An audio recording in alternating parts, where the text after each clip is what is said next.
Bob Gallagher has the real estate market covered. This is Real Estate Matters with Bob Gallagher. Welcome back. You're listening to Real Estate Matters here on the Money Matters Radio Network. I'm your host, Bob Gallagher, joined in studio today by two realtors from Realty World Advantage, Lisa Luther and Kathy Devine. How you doing, ladies? Good, thanks. Great, thank you. We also have with us today a very special guest, Fred DeMore, sitting in for Pete DeMore, who couldn't be in today for the show. Welcome to the show, Fred. Hi, welcome, Bob. So we asked you both into to the studio today to talk a little bit about the real estate market that you serve. Now you cover, what is it, the eastern Middlesex County? Yes. All the way up into parts of New Hampshire as well, right? Correct, yes. Okay. So why don't we talk a little bit about the hot areas that you're covering? I mean, Burlington, I know, is one of the areas you cover. That's kind of crazy right now, isn't it? It's very crazy. I think every area that we cover right now is kind of crazy in terms of the inventory and the number of buyers and the pent-up demand. Mm-hmm. What do you think is causing the inventory problem? Because that's something we've been talking a lot about on the show, especially the last 6 to 8 months. What do you think stopping properties from coming on the market? Well, I know of recent it was just this past winter. Just with all of the snow, I know that stopped people from coming on. But over the last year, not being able to find a place to go is one. Mm-hmm. Yeah, I think, and that's a combination of the low inventory plus the difference in the amount of money that you have to spend to get more than what you're selling. Right.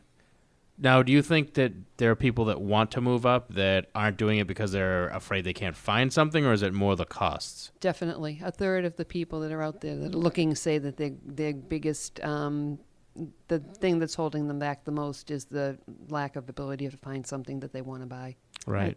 Now, in the areas that you cover, what is a typical move-up buyer going to be looking for? Is it somebody that's moving up from something in the $300,000 range to the $800,000 range, or is it a much closer spread than that? I think it varies. We're in an area that goes from $800,000 to $300,000. Mm-hmm. And so I think it varies. If somebody's buying or selling in a $300,000 range, they could be moving up to a $500,000 or $600,000 or even a $700,000. So yeah, they're looking for the square footage, the land. And that's hard to find right now. Right. And in those towns, in the areas where you cover, what are you typically getting size-wise for that $500,000 to $700,000 property? And I know it's going to vary, if you're talking Billerica versus Burlington, but typically, what are people seeing for that price range? Anywhere from 2,800 to 3,200 square feet, I would think would be the most That's I've pretty seen, common. maybe 35, yeah. Mm-hmm. Yeah. 2-car garage. Yep. Yeah. Newer, or is it older subdivisions in that price range? Older. The new construction in those towns is going for a minimum probably $650,000. Mm-hmm. Wow. Woburn, you have a lot of developments now, and the other areas are more spot. Yeah. That's something you both mentioned before we got started today, and I was kind of surprised, is that you're saying there's a lot of new construction in Woburn. I personally thought Woburn was completely developed. I didn't realize there was anything left. Where are they finding the land to develop out there? There were some farms that have recently been sold, and developers have bought them up and put in. I think there are three subdivisions in relatively close proximity to each other, and then there's another one up in North Woburn that was just a large parcel of land, and I think there are 3 or 4 houses going in there. So little clusters all around.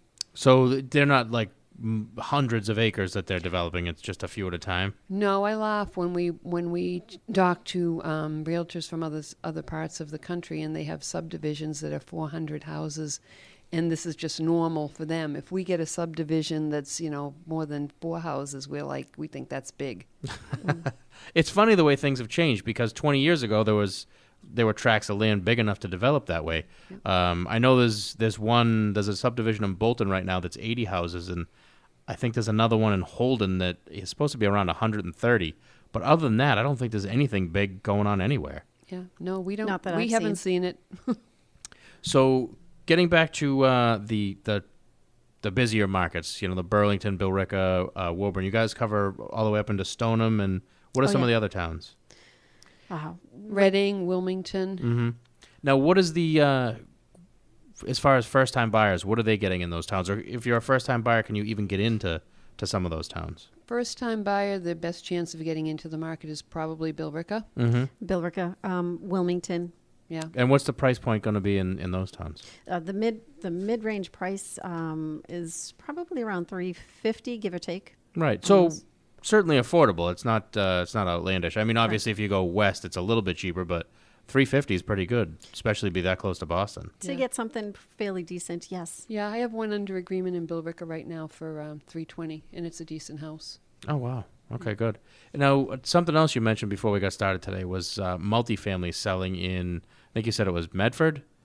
Medford or Medford. Melrose or one of them. You said Medford. they're selling like crazy out there now. What are Cra- what are those selling for? I was showing houses, and this goes back about a year ago, I was showing at multifamilies that were in need of a tremendous amount of work. Then they were on the market in the 600s, and they were selling for more than the asking price, multiple offers, cash buyers. And why do you suppose that is? They're going to turn them into 2 condos and sell each one of them for more than what they bought the original house for. Investors are out there to do that for Yeah. first-time buyers, or I'm working with somebody right now that's looking for the multi. It's really hard to find, but they're looking to live in it. And that's hard because it's hard to beat out the investors. Yeah. That's one of the things we used to tell buyers, especially if they didn't quite have enough income to qualify for a single family or a condo, as you get inside 128 or at least on 128. We used to suggest buying multis because that's what a lot of people did to get started. And then they buy a multi, and then a few years would go by, and then they could use the income from that to qualify for the single family. And now we're hearing the same story all the way out to Worcester. If you want a multifamily, you're competing with developers who are trying to turn them all into condos. Right. And I guess it does get kind of hard to compete, especially if you're a first-time buyer and you don't have a lot of cash to put Right. down. And I don't think that the multis work the way they did in our parents' generation, where you bought a 2-family home and your tenant was paying more of the mortgage than you were. Mm-hmm. The numbers just don't work that way anymore. No, but it would be nice, especially with the way rents have increased over the last couple of years, to have half the mortgage paid for anyway. Sure. Right. Sure. Well, it certainly helps with financing. And if to compete against the investors, a seller is certainly going to take the investor's offer over the first-time buyer's offer. And it's tough out there with the financing. What I saw with some of the properties, the multifamilies, was that the younger buyers were going in, and they were going in as cash buyers, and the parents were actually taking out second loans on their primary residence so that the kids could go in and be cash buyers, and then after they purchased, getting a mortgage. That's smart. That's a good way to do it. Kind of set yourself apart from the rest of the pack. If you trust your kids. That's a very good point. Fred, your parents probably wouldn't do that. Yeah, they would. I wouldn't pay them back.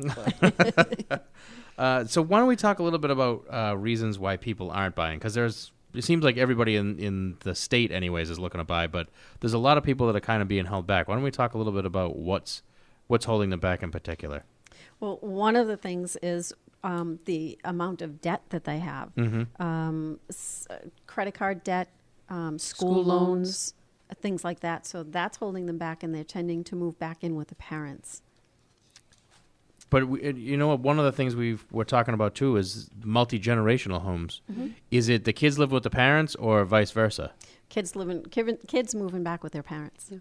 And it's only a matter of time before that boomerangs on them, Yep. though. Yeah. Fred's going to be on the receiving end of that one pretty soon, aren't you, Fred? No, I'm going to move in with my parents, not having them move in with me. You're going to beat them to the punch? Yeah.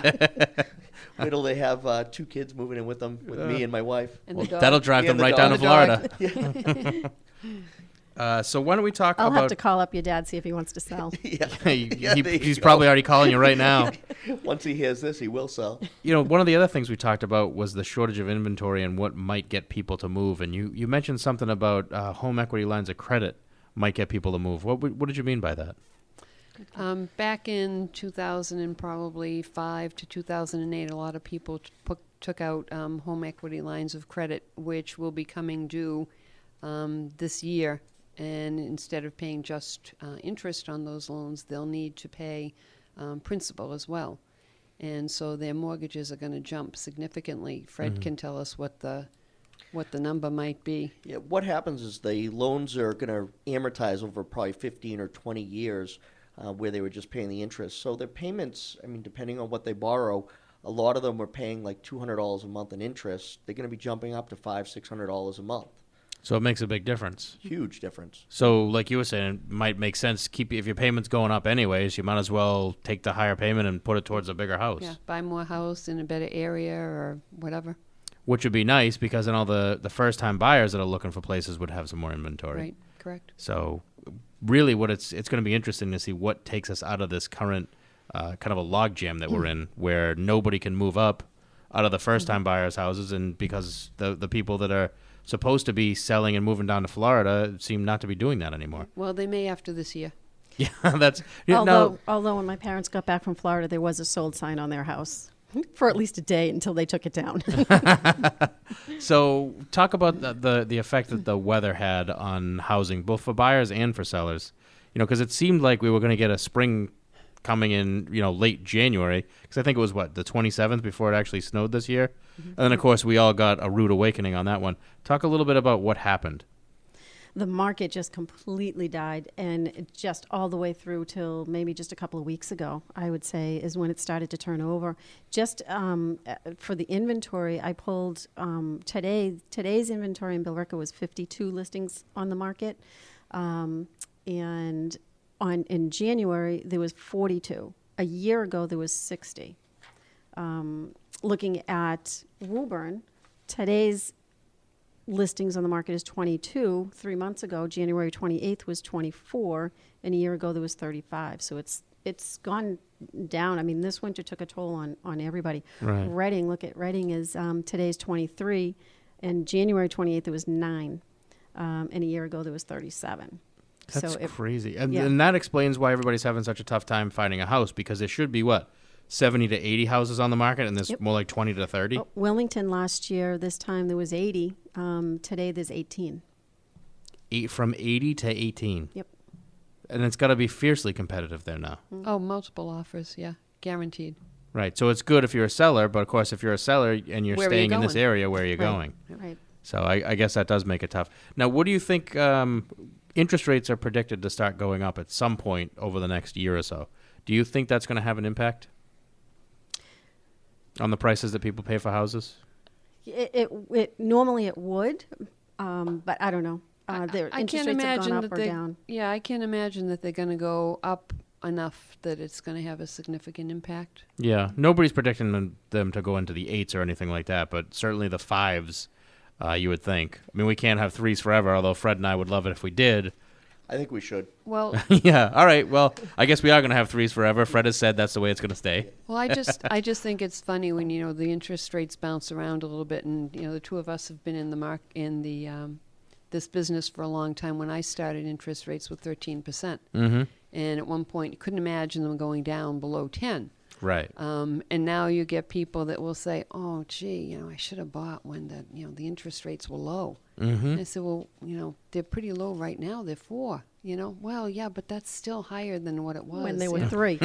Like my first house, I think the interest rate was 8%. So to me, seeing interest rates less than 4, it's like phenomenal. But yeah, people, if the interest rate is 2.5% for one day, that's the only day that people are ever going to remember what the interest rates were. That's right. I was just looking. I think it was even as little as, was it 2000? The interest rates were 8%, or was it 2003? I remember being in the 7s in 2000. I don't know if maybe we did hit 8 briefly, but not for too long.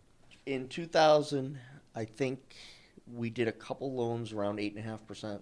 Really? Yep. It was right when they started increasing the rates. Oh yeah, and then the dot-com bubble burst, and we started going the other way again. Yep.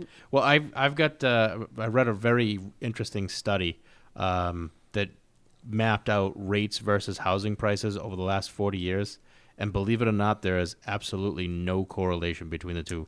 Rates increasing doesn't actually stop houses from selling, because I think what we're seeing here is prices being driven up by need, not greed. In 2005 and 6, the reason the bottom fell out is people weren't buying houses because they needed a place to live. They were buying them because they thought they were going to flip them and make $50,000 in 6 months when they sold it. Right. The opposite is true now. Now you've got everybody that actually needs housing. People that moved in with their parents 10 years ago when they got out of college because they either couldn't find a good job or they had too much debt to qualify on their own. Now all those people are out looking for houses, along with the population growth and everything else that's kind of converged to create the perfect storm. So I don't think rates are going to slow it down. As a matter of fact, the only thing that I think is going to slow prices down is more development. What's going to be interesting is seeing where that development's going to take place, because it seems like the cities and towns don't want anything to do with it. Well, the new construction, I think, is hurting the brand new construction, because when you have brand new construction and you have something that's 5 years old, wouldn't you say that You're competing. you're competing with that, and that's harder to sell, and it's harder to price. But I think you're right. As long as somebody can afford the monthly payment, the interest rate isn't going to have that much relevance for them, because, and like I say to people, if your interest on your loan is $1,000, $900 of that is, going on your tax return. So It's all about employment.